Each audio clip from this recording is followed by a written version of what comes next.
ધ્રાંગધ્રાના Haripar bridge નજીક વહેલી સવારે ગમખ્વાર અકસ્માતમાં 3ના ઘટના સ્થળે જ મોત. અમદાવાદ તરફથી આવતી ઇકો કાર બ્રિજ પાસે બંધ પડેલા ટ્રક પાછળ ઘૂસી જતા અકસ્માત સર્જાયો. ઇકો કારમાં સવાર 10 જેટલા લોકોમાંથી 3ના ઘટના સ્થળે જ મોત, અન્યને સારવાર અર્થે હોસ્પિટલ ખસેડવામાં આવ્યા. વહેલી સવારે બનેલી ઘટનામાં 3ના કમકમાટી ભર્યા મોત થતાં પરિવાર શોકમાં છવાયો.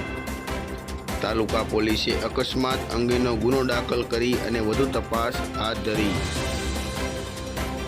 આજરોજ વહેલી સવાર પાસે અમદાવાદ ધાંગધ્રા હાઈવે રોડ ઉપર અમદાવાદ ખાતેથી એક ઇકો ગાડી આવી રહી હતી. દરમિયાન હરિપર બ્રિજ પાસે એક ટ્રેલર બંધ પડેલ હાલતમાં પડેલું હતું.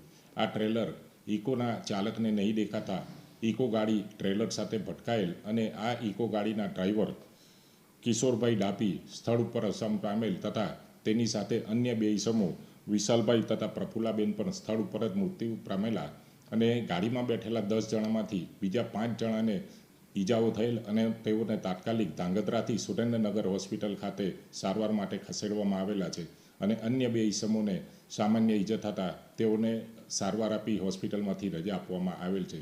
સદરુ બનાવ અનુસંધાને ધાંગધ્રા તાલુકા પોલીસ સ્ટેશનમાં ગુનો દાખલ કરવામાં આવેલ છે અને હાલ તેની તપાસ ચાલુ છે.